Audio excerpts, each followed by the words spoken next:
Hi hello ನಮಸ್ಕಾರ ಎಲ್ರಿಗೂ. Welcome back to my YouTube channel. ನಮ್ಮ ಭಾರತ ಸೃಷ್ಟಿಯಲ್ಲಿರುವ ಎಲ್ಲವನ್ನು ಅಂತಂದರೆ ಜೀವಂತ ಮತ್ತು ನಿರ್ಜೀವ ಎರಡನ್ನೂ ಪೂಜಿಸುವಂತಹ ದೇಶ.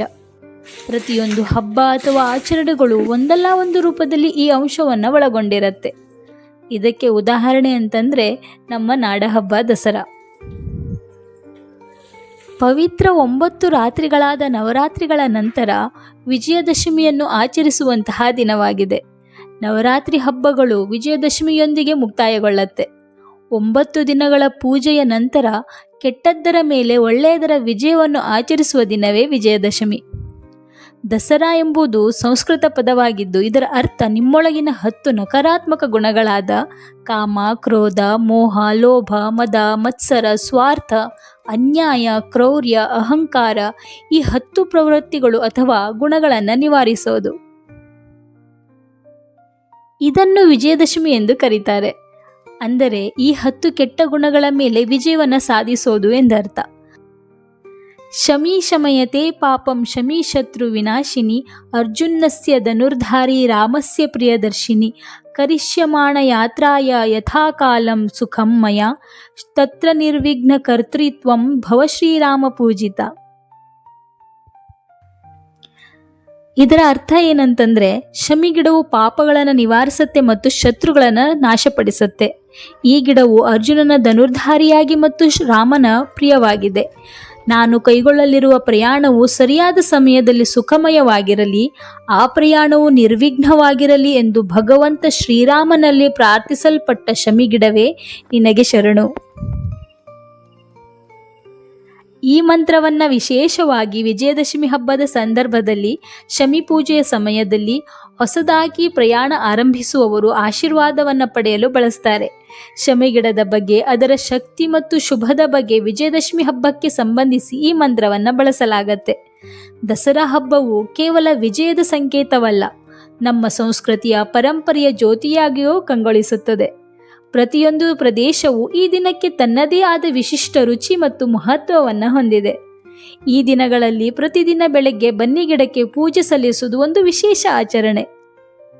ಈ ವೃಕ್ಷವನ್ನು ಶಾಂತಿ, ಜಯ ಮತ್ತು ಸಮೃದ್ಧಿಯ ಸಂಕೇತವೆಂದು ಪರಿಗಣಿಸಲಾಗತ್ತೆ.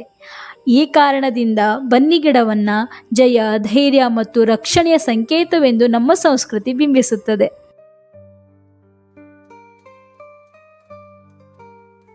ದ್ವಾಪರ ಯುಗದಲ್ಲಿ ಪಾಂಡವರು ಪಗಡೆ ಆಟದಲ್ಲಿ ಕೌರವರ ವಿರುದ್ಧ ಸೋತ ನಂತರ ಅವರು 12 ವರ್ಷಗಳ ಕಾಲ ವನವಾಸ ಮತ್ತು ನಂತರ 1 ವರ್ಷದ ಅಜ್ಞಾತವಾಸವನ್ನು ಮುಂದುವರಿಸಬೇಕಾಯಿತು.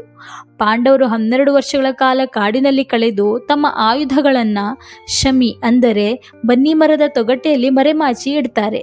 ವೇಷ ಬದಲಿಸಿ ವಿರಾಟ್ ರಾಜ್ಯವನ್ನು ಪ್ರವೇಶಿಸಿ ಕೊನೆಯ 1 ವರ್ಷದ ಅಜ್ಞಾತವಾಸವನ್ನು ಪೂರ್ಣಗೊಳಿಸ್ತಾರೆ. ನಂತರ ವಿಜಯದಶಮಿಯಂದು ಶಮಿ ವೃಕ್ಷದಿಂದ ಆಯುಧಗಳನ್ನು ತೆಗೆದುಕೊಂಡು ರಾಜ ವಿರಾಟನ ಮೇಲೆ ದಾಳಿ ಮಾಡಲು, ಆ ರಾಜ್ಯದ ಸಂಪತ್ತನ್ನು ಲೂಟಿ ಮಾಡಲು ಬಂದಂತಹ ಕೌರವರನ್ನು ಸೋಲಿಸ್ತಾರೆ. ತ್ರೇತಾಯುಗದಲ್ಲಿ ಭಗವಾನ್ ಶ್ರೀರಾಮನು ರಾವಣನನ್ನು ವಧಿಸಲು ಲಂಕೆಗೆ ಹೊರಡುವ ಮೊದಲು ತನ್ನ ಪೂಜೆಯನ್ನು ಈ ಬನ್ನಿಗಿಡಕ್ಕೆ ಸಲ್ಲಿಸಿದ್ದನು ಎಂದು ಹೇಳಲಾಗತ್ತೆ.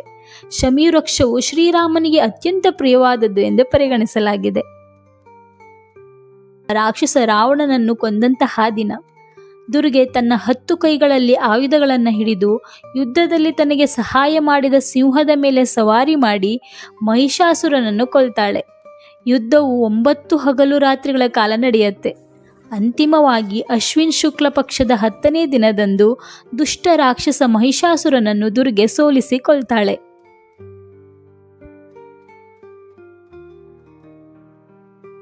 ಆಯುಧ ಪೂಜೆ ನಮ್ಮ ಭಾರತೀಯ ಸಂಸ್ಕೃತಿಯಲ್ಲಿ ಅತ್ಯಂತ ಮಹತ್ವವನ್ನು ಹೊಂದಿರುವ ಒಂದು ಪವಿತ್ರವಾದಂತಹ ಆಚರಣೆ. ನಮ್ಮ ದೈನಂದಿನ ಜೀವನದಲ್ಲಿ ಉಪಯೋಗಿಸುವಂತಹ ಉಪಕರಣಗಳು, ಯಂತ್ರಗಳು, ವಾಹನಗಳು, ಪುಸ್ತಕಗಳು, ವಾದ್ಯಗಳು ಇವುಗಳೆಲ್ಲವೂ ನಮ್ಮ ಬದುಕಿಗೆ ಸಹಾಯ ಮಾಡುವಂಥದ್ದು. ಪ್ರತಿ ಸಾಧನವೂ ದೇವರ ರೂಪ ಎಂಬ ಸಂದೇಶವನ್ನು ನೀಡುತ್ತೆ. ನಾವು ಉಪಯೋಗಿಸುವಂತಹ ಉಪಕರಣಗಳು ಶ್ರಮ, ಸಾಧನೆ ಮತ್ತು ಜೀವನೋಪಾಯದ ಮೂಲವಾಗಿರೋದ್ರಿಂದ ಅವುಗಳ ಮೌಲ್ಯ ಅರಿತು ಗೌರವಿಸಿದಾಗ ನಮ್ಮ ಬದುಕು ಹೆಚ್ಚು ಅರ್ಥಪೂರ್ಣವಾಗಿರುತ್ತೆ. ಅವುಗಳಿಗೆ ಗೌರವ ಸೂಚಿಸಿ ಕೃತಜ್ಞತೆ ಸಲ್ಲಿಸುವುದು ನಮ್ಮ ಶ್ರಮಕ್ಕೆ ಗೌರವ ಕೊಡುವ ನಮ್ಮ ಸಂಸ್ಕೃತಿಯ ಉದಾಹರಣೆಯಾಗಿದೆ. ಬೆಳಗಿನ ಶುಭ ಸಮಯದಲ್ಲಿ ಬನ್ನಿ ಗಿಡಕ್ಕೆ ದೀಪ, ಹೂವು, ಅಕ್ಷತೆ ಸಮರ್ಪಿಸಿ ಪ್ರಾರ್ಥನೆ ಸಲ್ಲಿಸುವುದು ಜೀವನದಲ್ಲಿ ಶುಭವನ್ನು ತರಲಿದೆ ಎಂಬ ನಂಬಿಕೆ ಇದೆ. ಇದು ಕೇವಲ ಧಾರ್ಮಿಕ ಆಚರಣೆ ಅಲ್ಲ, ಪ್ರಕೃತಿಯನ್ನು ಗೌರವಿಸುವ ಒಂದು ಪರಿಸರ ಸಂರಕ್ಷಣೆಯ ಮಹತ್ವವನ್ನು ತೋರಿಸುತ್ತದೆ. ನಮ್ಮ ಪೂರ್ವಿಕರು ಬನ್ನಿ ಗಿಡವನ್ನು ದೇವರ ರೂಪವಾಗಿ ಕಾಣ್ತಾ ಅದರ ನೆರಳಿನಲ್ಲಿ ಶಾಂತಿ ಮತ್ತು ಶಕ್ತಿಯನ್ನು ಅನುಭವಿಸ್ತಿದ್ರು. ಹೀಗಾಗಿ ದಸರಾ ಹಬ್ಬದ ದಿನಗಳಲ್ಲಿ ಪ್ರತಿದಿನ ಬನ್ನಿ ಗಿಡ ಪೂಜೆ ಮಾಡುವುದು ಕೇವಲ ಒಂದು ಸಂಪ್ರದಾಯವಲ್ಲ, ನಮ್ಮ ಜೀವನದ ವಿಜಯ, ಧೈರ್ಯ, ಶಾಂತಿ ಮತ್ತು ಸಮೃದ್ಧಿಯ ಆಶೀರ್ವಾದವನ್ನು ಪಡೆದುಕೊಳ್ಳುವ ಒಂದು ಭಕ್ತಿಯ ಮಾರ್ಗವಾಗಿದೆ. ಬನ್ನಿ ಗಿಡ ಪೂಜೆಯೊಂದಿಗೆ ದಸರಾದ ನವದಿನಗಳು ನಮ್ಮ ಜೀವನದಲ್ಲಿ ಹೊಸ ಬೆಳಕನ್ನು ತರಲಿ ಎಂದು ಎಲ್ಲರೂ ಭಕ್ತಿಯಿಂದ ಪ್ರಾರ್ಥಿಸೋಣ. ದೇವಿ ಮಹಾಮಾಯಿಯ ದಿವ್ಯ ಕೃಪೆಯಿಂದ ನಮ್ಮ ನಾಡಿನ ಎಲ್ಲರಿಗೂ ನವರಾತ್ರಿ ಹಾಗೂ ವಿಜಯದಶಮಿಯ ಹಾರ್ದಿಕ ಶುಭಾಶಯಗಳು. ದೇವಿ ಶಕ್ತಿ ನಮ್ಮ ಜೀವನದಲ್ಲಿ ಶಾಂತಿ, ಆನಂದ, ಧೈರ್ಯ ಹಾಗೂ ವಿಜಯವನ್ನು ನೀಡಲಿ. ಬನ್ನಿ ಗಿಡದ ದಿವ್ಯ ಆಶೀರ್ವಾದದಿಂದ ಎಲ್ಲರ ಮನಗಳಲ್ಲಿ ದೇವಿ ಶಕ್ತಿಯ ಆಶೀರ್ವಾದ ಹರಿದು ಬರಲಿ. ಧನ್ಯವಾದಗಳು.